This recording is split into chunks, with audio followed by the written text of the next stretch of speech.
Nikonos. They're pretty synonymous with tropical beaches, scuba diving, bikini photos, as well as dry rotted O-rings. Speaking of tropical beaches, last summer I took a vacation to the Hawaiian island of Oahu. You may have seen the video. If not, don't worry. Not even all my subscribers have. I wanted to bring a film camera on this trip that I didn't really have to worry about sand or water ruining it. The simplest solution was probably to buy one of those disposable waterproof cameras. Hell, every ABC store on the island carried these cameras, but I wanted something reusable. As well, I wanted the choice to shoot either black and white or color film. So having no self-restraint, I ran over to eBay, and I picked up a Nikonos III, paired with a 35mm f2.5 lens. It's been almost a year since that trip though, and I've been wondering, does the Nikonos III deserve to stay in my collection of cameras? Living in the Pacific Northwest, if you didn't know that, I'm sorry, I can't help you. Anyways, living in the PNW, it rains for a third to half the year, and it's overcast more than that. So with that being said, it's not often that I go out into the rain and take photos, mostly because I'm fearful of breaking my gear. The Nikonos though, it doesn't mind getting wet. And actually, it doesn't even mind being submerged in water either. So putting two and two together, I decided to give the Nikonos a chance to prove itself on a wet Seattle day.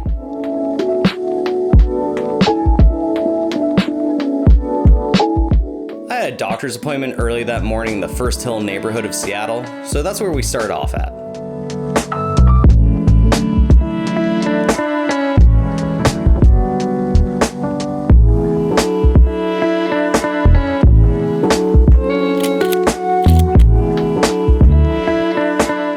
The consistent rain on my commute into Seattle had me excited to shoot today.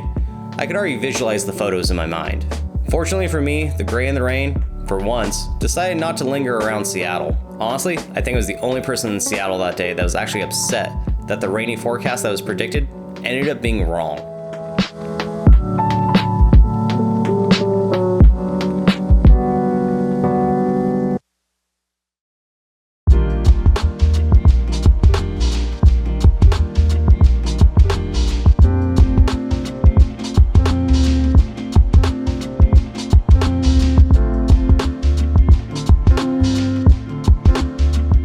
Slightly annoyed because I wanted to capture some rainy day street photos from the Nikonos, I decided on capturing the autumn colors on some Kodak Ultramx 400 would have to suffice.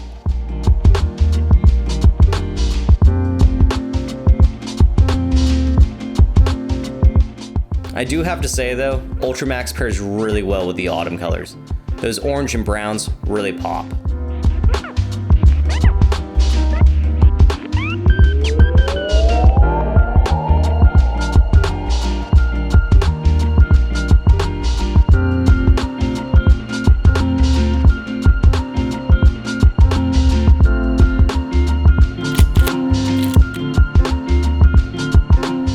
Honestly, this is embarrassing. I've been doing photography for how long? And I still get my fingers in the frame?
urban hike, I ended up making it to one of my favorite spots in Seattle, Glazers.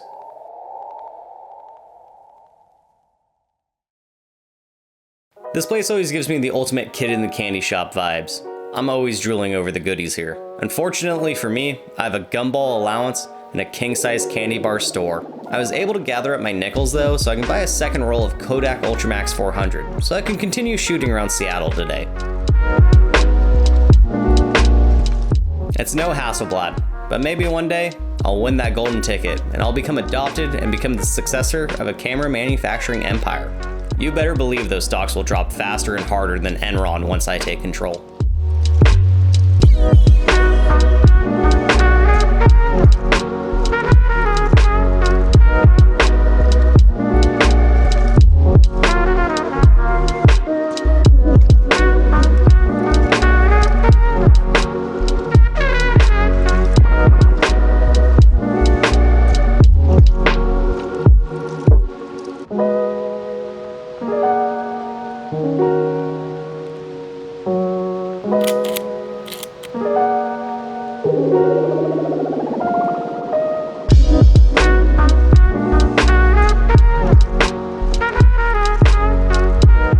You may have noticed, I've cropped some of these photos to the 1:1 aspect ratio.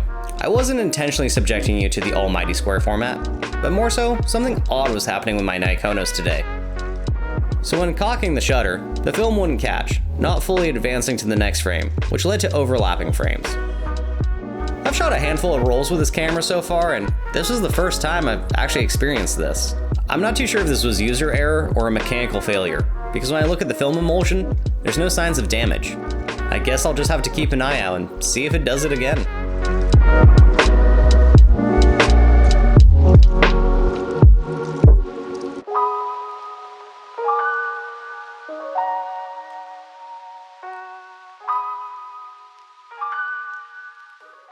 Come to Seattle. Not only do we have a huge phallic tower, but now we have giant glass balls.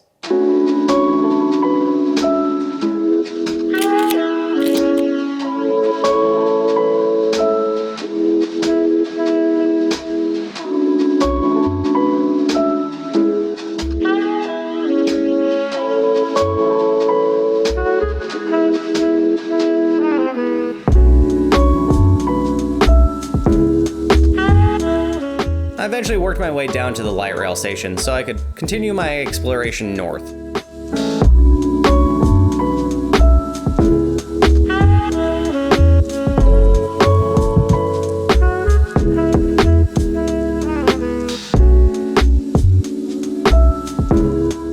Down in the depths of Seattle, I decided to give the low light capabilities of the Nikonos a try.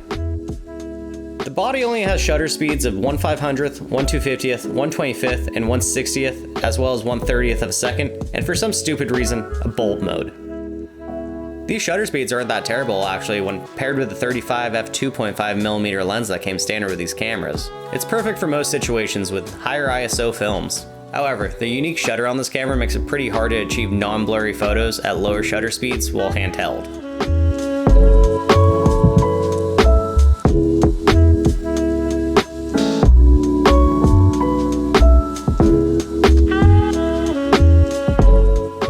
If you're not familiar with this camera, the shutter's pretty unique, and I think it's pretty satisfying as well to use. The advance and the firing mechanism are one and the same. First you advance your film, which also cocks your shutter. Then you press it once more to take the photo. It's a unique build, and I think this attention to detail, especially if you were scuba diving while wearing gloves, was a really incredible design choice. I ended up getting off the light rail around the University of Washington. From here, my only objective was to finish up the roll of Ultramax.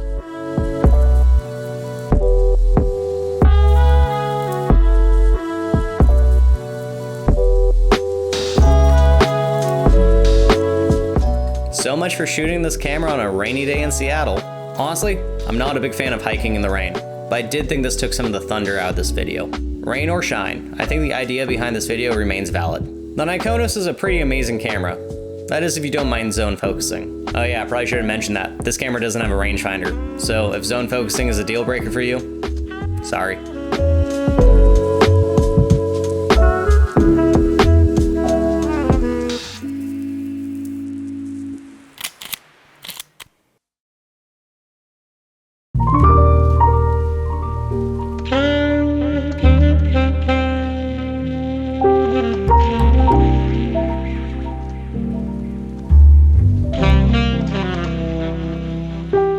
As well, these cameras aren't the smallest, nor are they the lightest cameras on the market, but the full metal body does give them a premium feel.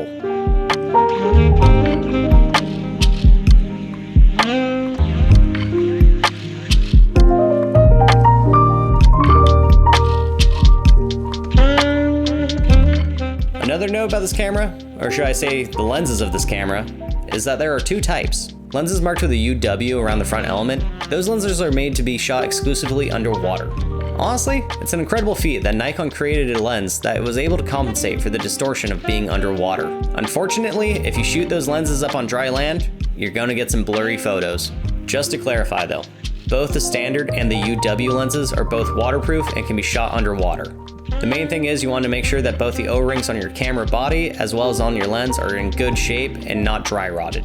If your O-rings are damaged, dry rotted, or missing, the camera will flood, and that's not a good thing.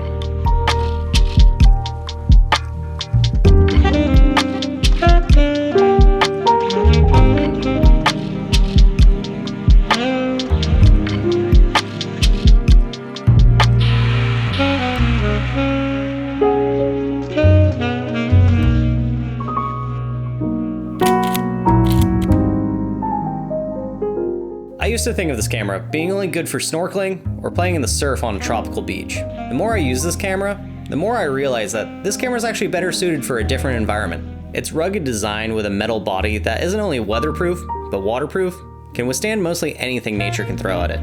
It's also fully mechanical, so you don't have to worry about batteries dying or electronics failing.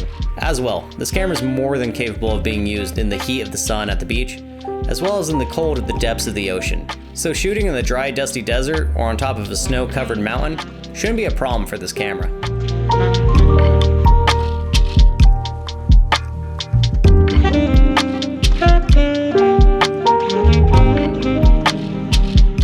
I can see anyone hiking, kayaking, camping, commuting, etc. with this camera. The list goes on.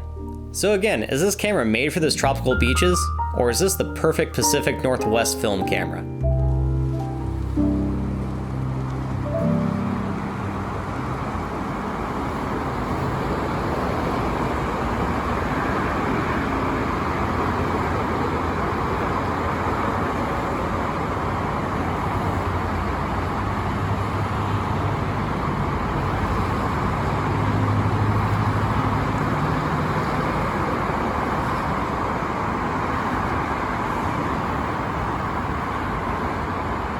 Oh, sun is really coming out. That's gonna make this video look fucking weird.